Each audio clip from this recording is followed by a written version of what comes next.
الحمد لله وكفى وسلام على عباده الذين اصطفى أما بعد فأعوذ بالله من الشيطان الرجيم بسم الله الرحمن الرحيم قل هل يستوي الذين يعلمون والذين لا يعلمون قال النبي صلى الله عليه وسلم خيركم من تعلم القرآن وعلمه صدق الله مولانا العظيم وصدق رسوله النبي الكريم ونحن على ذلك لمن الشاهدين والشاكرين والحمد لله رب العالمين۔ عزیزوں، ابھی میں نے آپ حضرات کے سامنے جو قرآن کریم کی ایک آیت تلاوت کی ہے، اس میں اللہ تبارک و تعالی ارشاد فرماتے ہیں کہ اے نبی صلی اللہ علیہ وسلم آپ فرما دیجئے کیا اہل علم اور جاہل دونوں برابر ہو سکتے ہیں؟ اہل علم اور وہ لوگ جنہیں علم نہیں ہے یا جن کو اللہ رب العزت نے علم کے حصول کی توفیق نہ دی ہو، کیا یہ دونوں برابر ہو سکتے ہیں؟ عجیب بات یہ ہے، اگر یہی بات ہم کہتے ہیں، علماء کہتے ہیں، اگر یہ بات کوئی عالم دین اگر یہ بات کہتا تو لوگ اس بات کو تسلیم نہیں کرتے۔ لوگ یہ کہتے ہیں کہ یہ بڑا سیانہ ہو گیا کہ اب ہم کو جاہل کہہ رہا ہے، لیکن بات کہی کس نے؟ جو خالق کائنات ہے، جو مختار کل ہے، جو کن فیکون کا مالک ہے، جس کی شان یہ ہے ما شاء اللہ کان وما لم یشاء لم یکن، کہ وہ جو چاہتا ہے کر دیتا ہے، اور اس کو تو کرنے کی بھی ضرورت نہیں ہے، اگر وہ کہہ دیتا ہے کہ ہو جا تو ہو جاتا ہے۔ اب رب ذوالجلال نے، پروردگار عالم نے یہ بات کہی تو سارے عالم کو یہ بات تسلیم کرنی ہوگی کہ ہاں بھائی، اہل علم اور وہ لوگ جو علم حاصل نہیں کرتے یا جن کو علم حصول کی توفیق نہیں ملتی، یہ دونوں برابر نہیں ہو سکتے، سیم کیٹیگریز کے نہیں ہو سکتے، دونوں میں فرق ہے۔ اب ایک بات یہ ہے کہ جب علم کی بات آتی ہے تو ہمارے ذہنوں میں فوراً مدرسے آ جاتے ہیں، ہے نا بھئی، جو مدرسے میں جو پڑھایا جاتا ہے، مدرسے میں جو سکھایا جاتا ہے وہی علم ہے۔ ایسا نہیں ہے، ریاضی کا علم بھی علم ہے، بہت بڑا علم ہے۔ ریاضی کا جو علم ہے بہت بڑا علم ہے۔ سائنس کا جو علم ہے یہ بھی بہت بڑا علم ہے۔ اسی طرح کاشتکاری کا، کھیتی باڑی کا جو علم ہے یہ بھی ایک بہت بڑا علم ہے۔ اسی طرح الیکٹریشین ہوتے ہیں، یہ بھی علم بہت بڑا ہے۔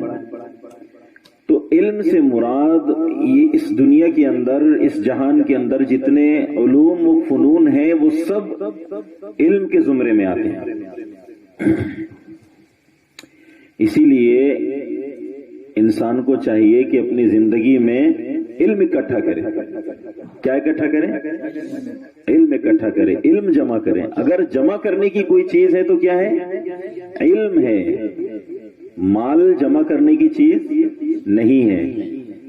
مال کو آپ اگر جمع کریں گے تب بھی آپ کے پاس آئے گا، جمع نہیں کریں گے تب بھی آپ کے پاس آئے گا، لیکن علم اسی کے پاس آتا ہے۔ دیکھیے، علم بڑا غیور ہے۔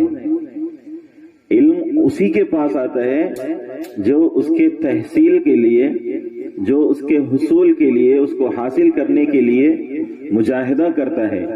والذین جاہدوا فینا لنہدینہم سبلنا، اللہ پاک قرآن میں فرماتے ہیں کہ جو لوگ ہمارے راستے میں جد و جہد کرتے ہیں، کشاکش کرتے ہیں، مجاہدہ کرتے ہیں، سٹرگل کرتے ہیں، قد و کاوش کرتے ہیں، ہم ان کے لیے راستے ہموار کر دیتے ہیں، راستے کھول دیتے ہیں۔ بجلی کا ایجاد کرنے والا، سب سے پہلے جس نے بجلی کو ایجاد کیا وہ بھی ایک انسان ہی تھا، ٹھیک ہے؟ پلین کو ہوا میں جس نے اڑایا وہ بھی ایک انسان ہی تھا، لوہے کو سمندروں پر چلانے والا بھی ایک انسان ہی تھا، معدنیات کو زمینوں سے کھوج کر نکالنے والا، دریافت کرنے والا بھی ایک انسان ہی تھا۔ انسان کو اللہ نے بڑا کمال کا بنایا ہے، لقد خلقنا الانسان فی احسن تقویم، کہ تحقیق کہ ہم نے انسان کو بہت خوبصورت، یعنی سب سے خوبصورت سانچے میں ڈالا ہے۔ انسان جس چیز پر ہاتھ رکھتا ہے اس کو سونا بنا دیتا ہے، مٹی پر ہاتھ رکھتا ہے اس کو سونا بنا دیتا ہے، قیمتی بنا دیتا ہے۔ اب اگر انسان حصول علم کا راستہ چھوڑ کر، اب میں نے پہلے خلاصہ کر دیا، علم صرف دین کا علم نہیں ہے، علم بہت سے علوم کو بھی کہا جاتا ہے۔ انسان حصول علم کو چھوڑ کر مال جمع کرنے میں لگ جائے یا پیٹ بھرنے کی فکر میں لگ جائے تو بتاؤ دنیا کے انسان کے علاوہ دیگر جو مخلوقات ہیں ان کا بھی تو پیٹ بھر رہا ہے، ہم سے بڑے بڑے پیٹ۔ سلیمان علیہ السلام نے ایک دفعہ اللہ سے کہا کہ اے اللہ میں تیرے مخلوق کی دعوت کرنا چاہتا ہوں، ہولی مخلوق نہیں، مخلوق۔ ہمارے یہاں محاورہ ہے نا، ہولی مخلوق، کوئی مخلوق ہولی نہیں ہوتی، ہم مذاق سے بولتے ہیں۔ اب سلیمان علیہ السلام نے اتنی بڑی ڈیمانڈ کیوں کی اللہ سے؟ اس لیے کہ اللہ رب العزت نے سلیمان علیہ السلام کو بہت بڑی سلطنت، بہت بڑی حکومت عطا فرمائی تھی۔ دنیا کے سب سے بڑے بادشاہ حضرت سلیمان علیہ السلام گزرے، بڑی وسیع سلطنت تھی۔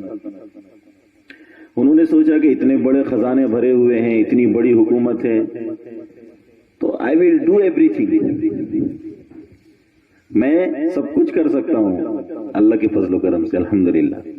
انہوں نے کہا اللہ میں تیری مخلوق کی دعوت کرنا چاہتا ہوں۔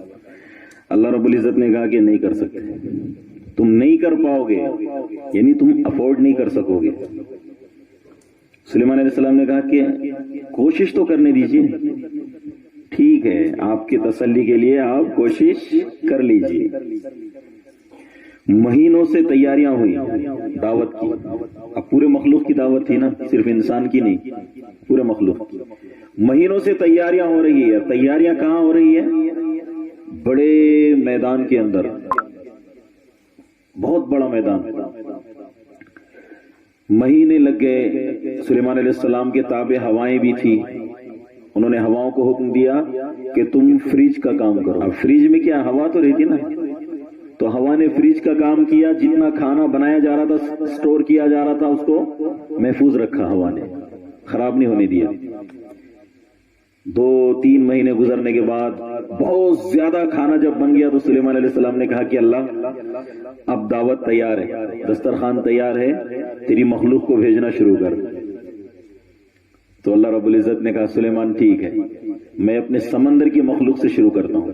سمندر کی مخلوق سے اللہ نے صرف ایک مچھلی بھیجی، تو وہ شارک آئی، آ کر اس نے ایسے منہ پسارا، سلیمان علیہ السلام نے جنوں کو حکم دیا، جن بھی تابع تھے، وہ بڑے بڑے دیگ جو ہے نا پکڑ رہے جن، اور اس کے منہ میں انڈیل رہے، پکڑ رہے اس کے منہ میں انڈیل رہے۔ پورے جتنے کھانا تیار کیا گیا تھا 2-2.5 مہینے 3 مہینے سے، وہ پورا کھانا اس کے منہ میں ڈال دیا گیا اور ختم ہو گیا کھانا۔ وہ مچھلی نے اس کو نگل لیا، اس کے بعد پھر منہ پسار کر بیٹھ گئی۔ تو سلیمان علیہ السلام نے کہا پاگل ہو گئی، اتنے مہینوں کا کھانا تو کھا گئی، پھر اور کیا ہے؟ تو اللہ رب العزت نے سلیمان علیہ السلام کو وہ طاقت عطا فرمائی تھی کہ وہ مخلوق کی باتیں سن لیتے تھے، جانوروں کی باتیں سمجھ بھی لیتے تھے۔ تو اس نے کہا کہ سلیمان تو نے تو آج مجھے بھوکا مار دیا، تو نے تو مجھے آج بھوکا مار دیا، ایک لقمہ، صرف ایک بائٹ، ایک نوالا۔ تو بولے یہ تیرا ایک نوالا تھا؟ بولے ہاں سلیمان، ایسے روزانہ 2 وقت میں 2 لقمے میرا اللہ مجھے کھلاتا ہے۔ کتنے؟ 2 وقت میں 2 لقمے، یعنی روزانہ کے 4 لقمے روزانہ میرا اللہ مجھے کھلاتا ہے۔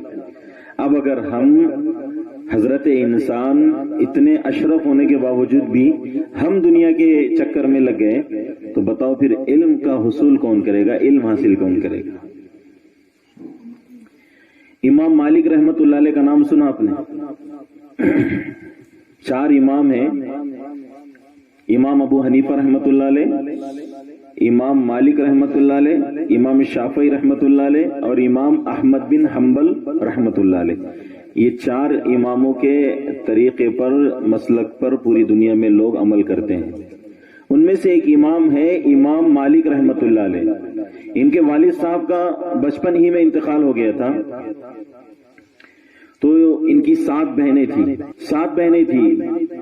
ابھی یہ 6-7 سال کی عمر تھی امام مالک رحمت اللہ علیہ کی، گھر میں فاقے ہو رہے ہیں، کمانے والا کوئی نہیں ہے، باپ کا انتقال ہو گیا، تو ماں نے بچے کا ہاتھ پکڑا اور اس کو دھوبی کے پاس لے گئی، کپڑے دھونے والا جو دھوبی ہوتا ہے اس کے پاس لے گئی، اور اس دھوبی کے پاس جا کر کہنے لگی کہ میں بیوہ عورت ہوں اور یہ میرا بچہ یتیم ہے، میری 7 بیٹیاں کھانے والی ہیں گھر میں، آپ اس کو کام پر رکھ لیں۔ اس نے کہا کہ ٹھیک ہے رکھ لیتا ہوں کپڑے دھونے کے لیے۔ تو اس نے کہا کہ اجرت کیا دو گے، پیمنٹ کیا ہوگی؟ تو اس دھوبی نے کہا کہ 3 درہم دوں گا مہینے کے۔ کتنے؟ مہینے کے 3 درہم دوں گا۔ تو انہوں نے کہا کہ ٹھیک ہے، ڈیل ڈن، سودا منظور ہے۔ پہلے ہی دن اس نے کہا کہ آج لے کر چلے جاؤ، کل سے کام پر بھیج دینا۔ اب وہ صبح ماں نے اس کو، بچے کو اٹھایا، امام مالک رحمت اللہ علیہ کو تیار کیا، کہا کہ اب جاؤ کام پہ چلے جاؤ۔ اب وہ جا رہے تھے، راستے میں امام ابو حنیفہ رحمت اللہ علیہ کا مدرسہ تھا۔ کس کا مدرسہ تھا؟ امام ابو حنیفہ رحمت اللہ تعالی علیہ کا مدرسہ تھا۔ راستے میں بڑے خوبصورت چہرے، سفید لباس میں، سفید ٹوپیاں لگا کر بچے پڑھ رہے ہیں۔ یہ منظر امام مالک رحمت اللہ علیہ کو بڑا اچھا لگا۔ وہ مدرسے کے گیٹ کے باہر دیکھ کر کھڑے ہو کر دیکھنے لگے اور بڑی حسرت کی نگاہوں سے دیکھنے لگے، گویا کہ وہ دل میں یہ سوچ رہے تھے کاش کہ اگر میرا باپ بھی زندہ ہوتا تو مجھے مدرسے میں داخل کرتا اور میں بھی ان طلبہ کے ساتھ علم حاصل کرتا۔ بہت دیر تک جب کھڑے رہے تو امام ابو حنیفہ رحمت اللہ علیہ کو ان پر نظر پڑی اور انہوں نے امام مالک رحمت اللہ علیہ کو بلایا اور اپنے قریب بٹھا کر کہا کہ بیٹے کیا دیکھ رہے تھے، اچھا لگتا ہے تمہیں یہ؟ انہوں نے چھوٹی توتلی زبان سے کہا کہ ہاں مجھے بہت اچھا لگتا ہے۔ آگے پڑھو گے، پڑھنا چاہتے ہو؟ امام مالک رحمت اللہ علیہ نے کہا کہ ہاں پڑھنا چاہتا ہوں۔ انہوں نے کہا کہ ٹھیک ہے پھر بیٹھ جاؤ۔ اب پڑھنے کے لیے بیٹھ گئے۔ 1 مہینہ ہو گیا، آتے تھے اور پڑھ کر چلے جاتے تھے۔ ماں سمجھتی تھی کہ کام پر جا رہے بچہ، کام سے واپس آ رہے تھک کر۔ 1 مہینے کے بعد جب ماں نے تاریخ دیکھی کہ اب پہلی تاریخ ہے، اب تنخواہ آئے گی، تو بیٹے سے پوچھا کہ تنخواہ کدھر ہے؟ تو بیٹے نے کہا کہ کس بات کی تنخواہ؟ بولے وہ جو تو کام پر جا رہا تھا اس کی تنخواہ نہیں آئی؟ تو بیٹے نے کہا کہ امی جان سچ تو یہ ہے کہ میں کام پر نہیں جا رہا تھا، میں مدرسہ جا رہا تھا۔ بولے کس کے مدرسے؟ بولے امام ابو حنیفہ رحمت اللہ علیہ کی۔ تو وہ جو بیوہ تھی وہ غصے سے اٹھی اور امام مالک رحمت اللہ علیہ کا ہاتھ پکڑا اور یہ کہتے ہوئے نکلی کہ مولوی نے میرا بچہ بگاڑ دیا، مولوی نے میرا بچہ بگاڑ دیا۔ مدرسے کے سامنے آ کر بہت زیادہ باتیں سنانے لگی۔ امام ابو حنیفہ رحمت اللہ علیہ نیچے گردن کر کے سنتے رہے، ساری باتیں اس کی سنی۔ جب اس نے پوری بھڑاس نکال لی، جب اس کا دل ٹھنڈا ہو گیا، امام ابو حنیفہ رحمت اللہ علیہ نے کہا کہ بی بی بات کیا ہے آخر، کیوں اتنا بھڑک رہی ہو؟ تو اس نے آنکھوں میں آنسو لا کر کہا کہ امام ابو حنیفہ تمہارا کیا، تم تو بڑے تاجر ہو، اللہ نے بہت نوازا تھا امام ابو حنیفہ رحمت اللہ علیہ کو، بہت بڑے کپڑے کے تاجر تھے۔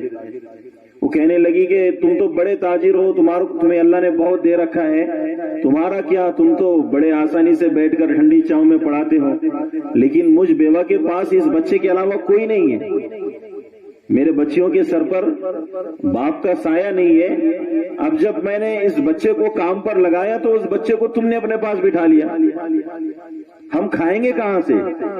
ہمارے گھر کے اخراجات کہاں سے چلیں گے؟ تو امام ابو حنیفہ رحمۃ اللہ علیہ نے قربان جائے کہا کہ بی بی اچھا جس کے پاس تم نے کام پر رکھا تھا وہاں اجرت کتنی طے ہوئی تھی؟ اس نے کہا کہ 3 درہم۔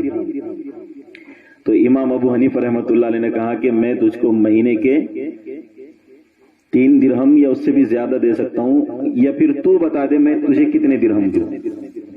تو اب جب اس نے دیکھا کہ آفر اچھا ہے، اسکیم کھلی ہوئی ہے، تو اس نے بڑی ڈیمانڈ کر دی۔ اس نے کہا کہ مجھے 10 درہم چاہیے مہینے کے۔ کتنے؟ اب وہاں کیا طے ہوئے تھے؟ 3 درہم، لیکن اب اس نے ڈیمانڈ کیا کی 10 درہم۔ تو امام ابو حنیفہ رحمۃ اللہ علیہ نے کہا کہ 10 نہیں، میں تجھ کو 40 درہم ماہانہ دیا کروں گا۔ کتنے؟ 40 درہم ماہانہ دیا کروں گا، لیکن اس بچے کو پڑھنے کے لیے مدرسے روزانہ بھیجا کرو۔ پہلی تاریخ سے پہلے تمہارے گھر پہ 40 درہم پہنچ جائیں گے۔ تو وہ بیوہ پریشان ہوئی، اس نے پوچھا کہ امام صاحب آخر بات کیا ہے، تم اس کو پڑھانا کیوں چاہتے ہو؟ تو امام ابو حنیفہ رحمۃ اللہ علیہ نے کہا کہ میں دیکھ رہا ہوں کہ اللہ اس بچے سے بہت کام لے گا، اور دیکھنا ایک وقت آئے گا کہ یہی در یتیم، یہی یتیم بچہ جس کو آج تو نے دھوبی کے حوالے کیا تھا، ایک دن آئے گا بادشاہوں کے ساتھ بیٹھ کر کھانا کھائے گا، علم کی برکت سے۔ بہرحال وہ پڑھتے رہے۔ امام ابو حنیفہ رحمۃ اللہ علیہ بزرگ ہو گئے، ان کا دور ختم ہو گیا، انتقال کر کے چلے گئے۔ اب امام مالک رحمۃ اللہ علیہ کا دور آیا، نوجوان تھے، لہیم شہیم تھے، اللہ نے بڑے علم و کمال سے نوازا تھا۔ اس وقت ہارون رشید رحمۃ اللہ علیہ کا دور حکومت تھا۔ ہارون رشید رحمۃ اللہ علیہ کے دربار میں ایک قاضی کی ضرورت پڑی، جج کی ضرورت تھی فیصلے سنانے کے لیے۔ تو انہوں نے لوگوں سے رائے لی، وزیروں سے پوچھا کہ بھئی کوئی ایسا بڑا عالم ہے شہر میں جو بڑا مستند ہو اور نسبت بھی اس کی اونچی ہو تاکہ وہ شاہی قاضی بن سکے؟ تو وزیروں نے کہا کہ ہاں ہے، وہ امام ابو حنیفہ رحمۃ اللہ علیہ کے شاگرد امام مالک۔ تو کہا کہ ٹھیک ہے، ان کو پیغام بھیجو اور ان سے گزارش کرو کہ بادشاہ تم کو بلا رہے ہیں۔ وہ آئے، آ کر بادشاہ کے انتظار میں بیٹھے۔ زبیدہ خاتون جو ہارون رشید رحمۃ اللہ علیہ کی بیوی تھی، بڑی نیک خاتون تھی، انہوں نے جب سنا کہ وقت کے امام ہمارے محل میں آ رہے ہیں تو انہوں نے باندیوں سے کہہ کر میٹھے کا انتظام کروایا کہ کوئی اچھا سا میٹھا بنواؤ، اور میٹھا دسترخوان پر لگایا گیا، ٹیبل پر لگایا گیا۔ ہارون رشید رحمت اللہ علیہ ٹیبل کے اس کنارے بیٹھے ہوئے ہیں، فرنٹ میں کھانا لگایا گیا، میٹھا بھی رکھا گیا۔ تو ہارون رشید رحمت اللہ علیہ نے کہا کہ امام صاحب سے کہو کہ وہ کھانے پر حاضر ہو جائے۔ وہ سامنے والی جو سیٹ تھی فرنٹ سائڈ، اس سیٹ پر امام مالک رحمت اللہ علیہ کو بٹھایا، اور یہاں سائڈ میں وزیر بیٹھے، بادشاہ ان کے سامنے، امام مالک رحمت اللہ علیہ۔ اب کھانا کھا رہے تھے، میٹھا کھا رہے تھے، اتنے میں ان کی ماں آ گئی۔ بڑے دن ہو گئے تھے ملے ہوئے، یاد ستا رہی تھی۔ جب مدرسے پہنچے تو طلبہ نے کہا کہ شاہی محل سے بلاوا آیا تھا، وہاں گئے ہوئے ہیں۔ تو وہ وہاں پہنچ گئی، بیٹے کو دیکھنے کا اشتیاق اتنا تھا کہ تھوڑی دیر بھی برداشت نہیں کر سکی، محل پہنچ گئی۔ جب آ کر دیکھا کہ بیٹا تو بادشاہ کے ٹیبل پر بیٹھ کر کھانا کھا رہے، جو ہی دیکھا تو آنکھوں سے آنسو گرنے لگے۔ تو امام مالک رحمت اللہ علیہ نے دیکھا، آ کر پوچھا امی کیا بات ہے، خیریت تو ہے، کیوں رو رہی؟ ہاں کہ بیٹے یہ خوشی کے آنسو ہے، اور میں اس اللہ کے لال کو یاد کر کے رو رہی ہوں جس نے کہا تھا کہ ایک دن آئے گا کہ تیرا بیٹا بادشاہوں کے محل میں بیٹھ کر کھانا کھائے گا۔ کس کی برکت سے؟ علم کی برکت سے۔ علم انسان کو انسان بنا دیتا ہے، بے مایا کو سلطان بنا دیتا ہے۔ سلطان اسی کو کہتے ہیں جو دلوں پر حکومت کرے۔ اب دیکھیے اگر ہم عالم بعمل بنیں گے، عالم ربانی بنیں گے تو لوگوں کے دلوں پر راج کریں گے، بشرط یہ کہ ہم علم کے ساتھ ساتھ زندگی میں عمل بھی لائیں۔ اور ایک دن ایسا بھی آئے گا کہ آپ پڑھ کر جب بڑے ہو جاؤ گے، فارغ ہو کر جاؤ گے تو لوگوں کے درمیان آپ کو رہنا ہوگا، لوگوں کے درمیان گھس کر آپ کو کام کرنا پڑے گا، بہت سے مشکلیں بھی آئیں گی، بہت سی تکلیفیں بھی آئیں گی اور ناگوار حالات بھی پیش آئیں گے۔ کبھی کبھی دل مایوس ہو جائے گا، ایسا لگے گا یار زمانے میں علم کی اور علم والوں کی کوئی قدر نہیں ہے۔ تو اس وقت آپ نے حوصلے سے کام لینا ہے، بڑے صبر سے کام لینا ہے، حکمت اور دانائی سے کام لینا ہے، لیکن کام نہیں چھوڑنا ہے۔ العلماء ورثۃ الانبیاء، علماء انبیاء کے وارث ہوتے ہیں، اور ہم کو وراثت میں صرف مرغ مسلم نہیں ملا، وراثت میں صرف دعوتیں نہیں ملی ہم کو تہاری اور بریانی کی، وراثت میں ہم کو نبیوں کے ساتھ جو پیش آیا ہے، نبیوں کے ساتھ جو کچھ حالات پیش آئے ہیں وہ سارے حالات سے ہم کو گزرنا ہوگا، ان سارے مراحل سے ہم کو گزرنا ہوگا۔